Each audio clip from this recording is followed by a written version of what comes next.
In the quiet streets of Beverly Hills, where Diane Keaton once lived, kindness itself could be mistaken for a radical act. As Woody Allen once joked, if you helped a blind person cross the street, they accused you of a socialism. Just 2 days after Diane Keaton's tragic passing, the world's silence was broken by Woody Allen, the man whose life and art had been forever intertwined with hers. In his emotional tribute, Allen finally revealed what many had quietly suspected for decades. Beneath the witty neuroses of Annie Hall, behind years of carefully guarded privacy and artistic restraint, there had always been a thread of love, tender, enduring, and profoundly human. He confessed that Diane Keaton was not just his muse, she was his compass, the one whose laughter gave rhythm to his thoughts, the one whose presence shaped his art more than any a script or camera ever could. And as Allen, now 89, reflected through trembling words, he admitted, "She was the most enchanting woman I've ever known. A few days ago, the world included Diane Keaton. Now, it does not, and it feels unbearably empty." Today, we look back not only at Diane Keaton's luminous career and iconic style, but at the private, poetic connection between two of cinema's most complex souls, Woody Allen and Diane Keaton. This is her story. When Diane Keaton arrived in New York City in the mid-1960s, she was just 19. A restless dreamer from Santa Ana, California, carrying more ambition than luggage. She had left behind the familiar warmth of the West Coast, stepping into a city pulsing with creativity, rebellion, and the promise of something greater. Determined to refine her craft, she enrolled at the neighborhood Playhouse School of the Theater, one of the most respected acting conservatories in the country. There, under the guidance of Sanford Meisner, she learned that acting wasn't about pretending, it was about feeling. The Meisner technique taught her to strip away artifice, to listen, to respond truthfully, and to find humor in vulnerability. Years later, Keaton would often say that this was where she discovered her artistic philosophy, to find truth in awkwardness and comedy in vulnerability.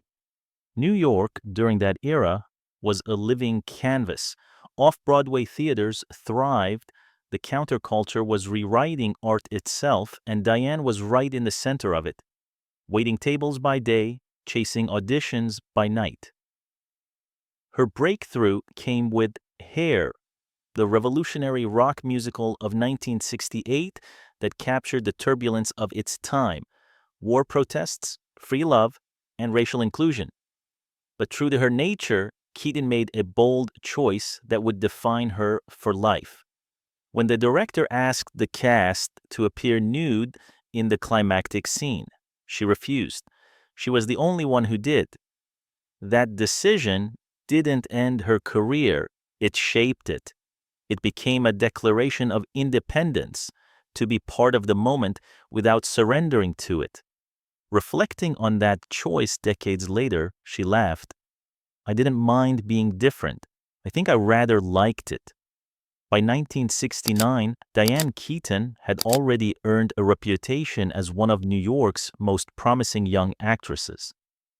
That same year, fate led her into a small audition room where a neurotic, bespectacled comedian named Woody Allen was casting for his new Broadway play, Play It Again, Sam. Allen, then 33, was known mostly for his stand-up and television writing, but he was beginning to explore the deeper, more vulnerable corners of comedy. He needed a woman who could embody wit and warmth, someone real.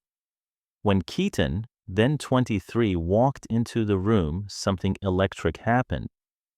Her offbeat charm, unforced humor, and that slightly awkward grace caught his attention instantly. Woody later recalled, When she entered, the room just lit up. She got the part. And not long after, they began something far more complicated than a professional collaboration. In February 1969, Play It Again, Sam opened on Broadway at the Broadhurst Theater. From its very first performance, the chemistry between Woody Allen and Diane Keaton was undeniable. Keaton's performance was a revelation. Funny, spontaneous, unpredictable, yet deeply human. The New York Times hailed her as warm and disarming, the heartbeat of a neurotic comedy. The play ran for 453 performances, earning Keaton a Tony Award nomination and establishing her as a fresh new voice in American theater. But what audiences didn't know was that offstage, art was quietly blending with life. Their relationship, romantic, witty, and filled with awkward laughter, became the soul of their future collaborations. Allen, the cerebral perfectionist, Keaton, the spontaneous dreamer. Together, they discovered something that transcended genre, a new kind of romantic realism. When Play It Again, Sam was adapted into a feature film in 1972, their bond only deepened. The film grossed more than $16 million and introduced a generation to a new kind of cinematic love story, imperfect, intelligent, and achingly human. Allen's words carried the neurosis. Keaton brought the warmth that made it feel real. Their dynamic wasn't just acting, it was chemistry captured on celluloid. They went on to make Sleeper, 1973, a futuristic comedy that combined political satire with a screwball absurdity. Keaton's transformation from pampered socialite to fearless rebel wasn't just hilarious, it was symbolic of her own evolution as an actress. The film grossed nearly $20 million and confirmed the duo as Hollywood's new creative heartbeat.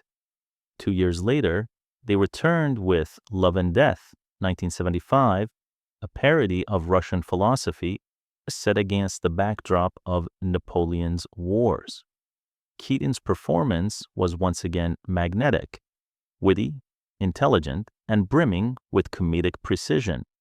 The Los Angeles Times called her a comedian of rare intelligence and timing. By the mid-1970s, the Allen-Keaton partnership had become one of the most fascinating relationships in American cinema, part muse, part mirror, part mystery. While their romance had quietly shifted into friendship, their emotional connection never faded. Woody Allen later admitted in an interview, "She was the great love of my life. There's no way around it." And Diane, in her characteristic humor, once replied, "He was impossible, brilliant, and endlessly funny, but maybe not built for real life."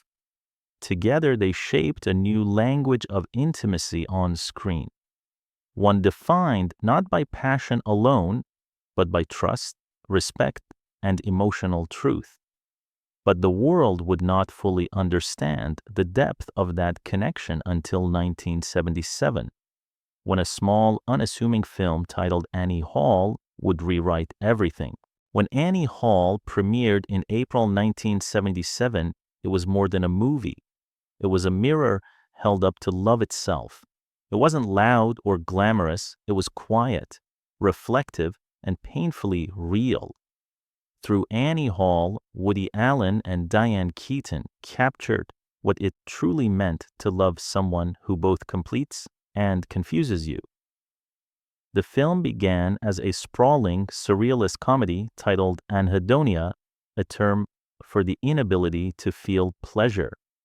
But during editing, Allen and his co-writer Marshall Brickman realized that the beating heart of the story wasn't philosophy, it was Annie. So they reshaped everything around her, and that decision changed cinematic history. Diane Keaton didn't act Annie Hall, she was Annie Hall. The nervous laughter, the half sentences, the unstudied gestures, all were hers. Her unique cadence, that hesitant confidence, became a new kind of screen language. Even the character's name was personal. Annie was Keaton's childhood nickname, and Hall was her real surname. What began as fiction soon blurred into autobiography, the story of Woody and Diane, disguised as Alvy and Annie. Cinematographer Gordon Willis, fresh from The Godfather, gave the film a grounded, natural look. The camera lingered not on glamour, but on authenticity. Messy apartments, awkward silences, bittersweet smiles. When the film opened on April 20th, 1977, it quietly exploded into a cultural phenomenon. With a modest $4 million budget, Annie Hall earned $38 million and turned both stars into cinematic icons. Critics were effusive. Pauline Kael of The New Yorker called Keaton's performance a revelation of style and substance. Roger Ebert wrote, "She is the most lovable heroine to grace the screen in years." At the 50th Academy Awards, Keaton walked on stage in her trademark cream-colored suit, a look she had chosen herself, to receive the Oscar for Best Actress. Woody Allen's film also won Best Picture, Best Director, and Best Original Screenplay. But beyond the awards, Annie Hall redefined romantic comedy itself. It proved that humor could coexist with heartbreak, that laughter could live alongside loss. The Annie Hall look, oversized blazers, loose trousers, and floppy hats, became an instant fashion revolution, symbolizing individuality and self-confidence for women everywhere.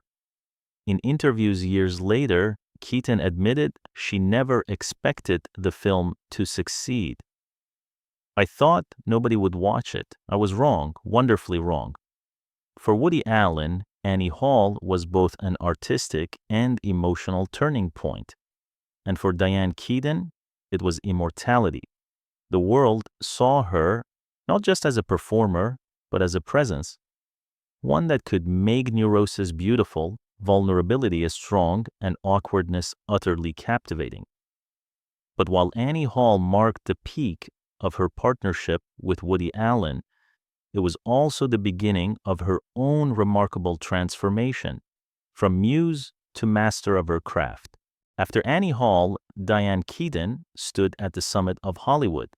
Yet, instead of staying within the comfort of her familiar image, she stepped fearlessly into the unknown.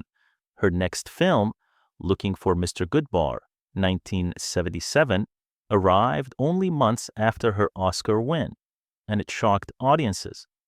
Gone was the quirky romantic heroine. In her place was Teresa Dunn, a woman living two lives, a devoted teacher by day, and by night a wanderer searching for freedom and perhaps destruction in New York's shadowed underworld. The film, directed by Richard Brooks, was dark, bold, and brutally honest. It forced viewers to confront the dangers of a society obsessed with liberation but starved of connection. Keaton's performance was raw and fearless, so much so that Time magazine called it a masterclass in emotional courage. The movie grossed over $22 million domestically, solidifying her as more than a muse. She was a powerhouse. By the late 1970s, Diane reunited with Woody Allen for two darker, more introspective films, Interiors, 1978, and Manhattan, 1979. While Interiors marked Allen's first dramatic film, inspired by Ingmar Bergman, Manhattan became his most romantic. Shot in sweeping black and white, Manhattan was Allen's love letter to New York, and Keaton was its pulse. Her character, Mary Wilkie, was sophisticated yet vulnerable, sharp yet searching. Critics praised her ability to portray complexity without losing warmth. The New York Times wrote, "Keaton is the essential counterpoint to Allen's neurosis, sharp, funny, and alive." The film became a box office triumph, earning $39 million worldwide, and cemented their creative magic once again. Then came Reds, 1981, the film that would define her post-Allen career. Directed by Warren Beatty, who also co-starred as radical journalist John Reed, the movie told the epic true story of love, revolution, and sacrifice. Keaton played Louise Bryant, Reed's lover and intellectual equal, a woman torn between art, politics, and personal freedom. The film was massive in scope, shot across England, Finland, and the US, running over 3 hours and featuring an ensemble of historical voices. Reds earned 12 Academy Award nominations and won 3 Oscars, including Best Director for Beatty. Keaton's performance, fiery yet restrained, brought her a second Oscar nomination for Best Actress. Critics hailed her portrayal as one of the most fearless performances of the decade. Throughout the 1980s, she continued to evolve. In Shoot the Moon, 1982, opposite Albert Finney, she gave one of her most devastating performances, a mother enduring the slow disintegration of a marriage. It earned her another Golden Globe nomination and the admiration of directors who now saw her as a master of realism and restraint. She moved effortlessly between a drama and comedy, from Crimes of the Heart, 1986, with Jessica Lange and Sissy Spacek, to Baby Boom, 1987, a social satire about career women balancing ambition and motherhood. Keaton showcased a generation's emotional contradictions. Baby Boom resonated with audiences everywhere, grossing over $26 million domestically and turning her into an emblem of the 1980s working woman, capable, confused, and completely relatable. Then came The Godfather Part 3, 1990, where she returned as Kay Corleone opposite Al Pacino. Her performance brought a quiet power to one of cinema's most tragic endings. The film, despite mixed reviews, earned 7 Oscar nominations, and critics singled out Keaton for giving haunting emotional closure to an unforgettable saga. By the 1990s, Diane Keaton had achieved what few actresses ever could: complete creative freedom. She moved behind the camera, directing Heaven, 1987, Unstrung Heroes, 1995, and several documentaries that reflected her fascination with memory and human fragility. Her direction was tender, visually poetic, and deeply personal. Off-screen, she also found a new passion: photography and design. Her books, California Romantica, House, and Clown Paintings, revealed a reflective artist who saw beauty in imperfection, humor in melancholy, and truth in silence. By the time she reunited with Woody Allen in Manhattan Murder Mystery, 1993, decades after their romantic past, audiences could feel the nostalgia radiating from the screen. Once again, they were 2 old friends, sharing laughter, mystery, and an undeniable connection. Critics and fans alike agreed the spark was still there. The Los Angeles Times wrote, "Keaton reminds us how vital and alive Allen's world feels when she's in it." But what made Diane Keaton truly remarkable wasn't just her career, it was the way she lived, quietly, honestly, and on her own terms. Diane Keaton's private life was as unconventional as her career, filled with love, independence, and an unwavering sense of self. She lived without a spectacle, without a scandal, and perhaps because of that, she remained endlessly fascinating. Her first great love, of course, was Woody Allen.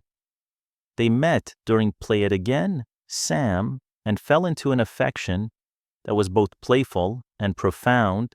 She was 23, he was 33. Their personalities could not have been more different. She, impulsive and wide-eyed, he, quiet and meticulous. Yet together, they created a language only they understood.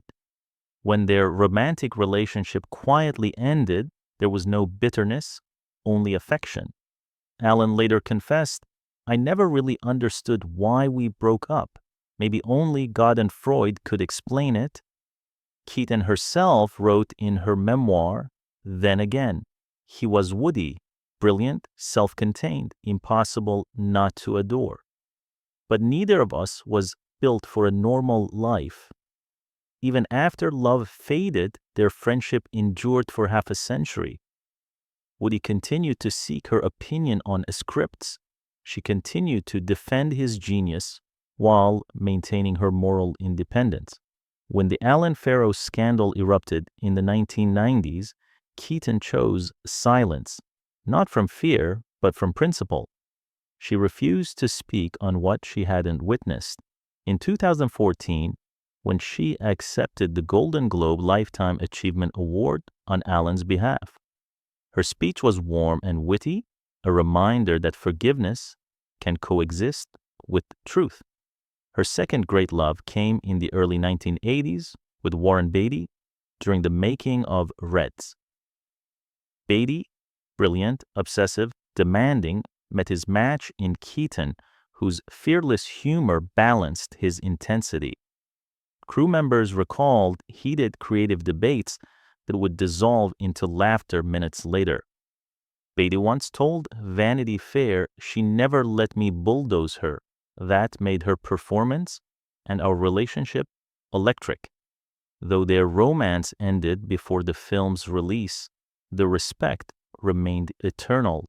They would later appear together at film events, teasing one another like old soldiers who'd shared a war. Then came Al Pacino, the third great love of her life. They met on the set of The Godfather in the early 1970s. Keaton admitted in her memoir, "I was madly in love with him the instant I saw him." Pacino, reserved and introspective, was her opposite, and that contrast created both passion and heartbreak. Their on and off relationship spanned 2 decades, from The Godfather Part 2 through Part 3. Francis Ford Coppola later remarked, "The tension between them on set wasn't acting, it was alive, it was the movie." Keaton adored Pacino's brilliance but struggled with his aversion to commitment.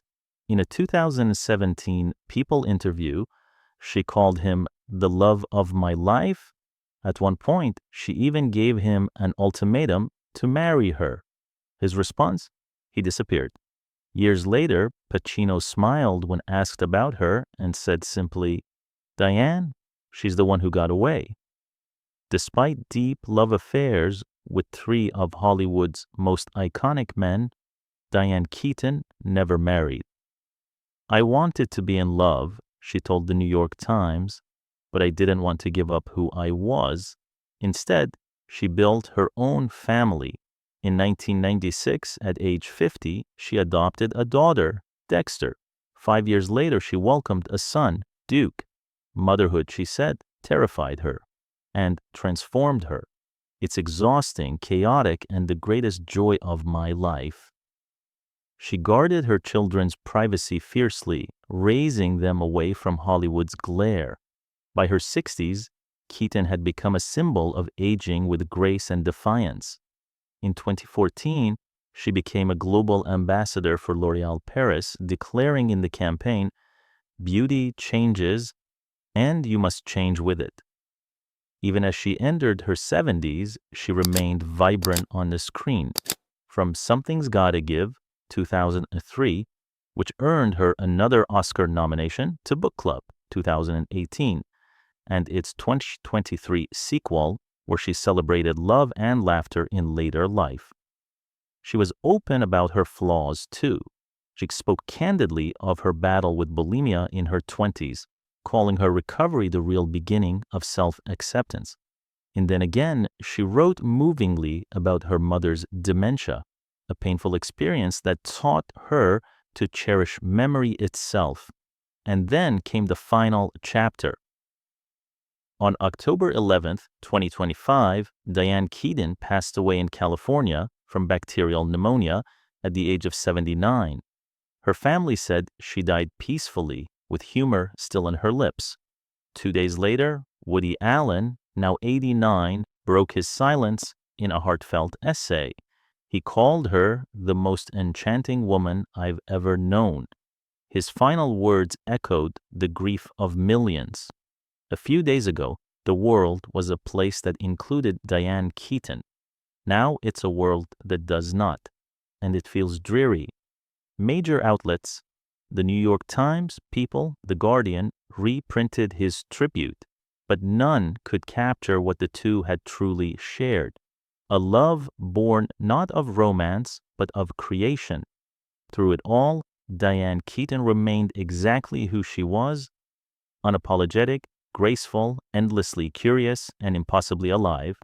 Her laughter, that unmistakable, infectious laugh, still echoes through every scene she ever filmed, every heart she ever touched. And in that laughter, Diane Keaton lives on. And so, as the curtain falls on one of Hollywood's most enduring lights, we are left with more than just her films. We are left with a legacy of authenticity, of laughter that defied vanity, of love that refused to fade, even when the cameras stopped rolling. Diane Keaton taught us that imperfection can be magnetic, that courage isn't always loud. Sometimes it's found in a quiet refusal to compromise who you are. She showed us that being different isn't a flaw, it's freedom. From Annie Hall's floppy hats to the graceful solitude of her later years, Keaton was never a reflection of the times. She defined them, and though she has left us, her spirit lingers. In every line of dialogue that feels too honest, in every character that dares to be awkward, and in every heart that still believes in love after loss. As Woody Allen once said, her laughter still echoes in my head, and perhaps that's the way it should be, because true legends never really disappear. They simply step off the stage, leaving their light behind for the rest of us to follow. So tonight, if you find yourself smiling at an old Diane Keaton film, know that somewhere in the quiet rhythm of memory, she is still laughing with you. Thank you for watching. If this story touched you, please take a moment to like, comment, and subscribe to keep her spirit alive through more forgotten Hollywood stories. And don't go just yet. The video on your screen right now is one you won't believe.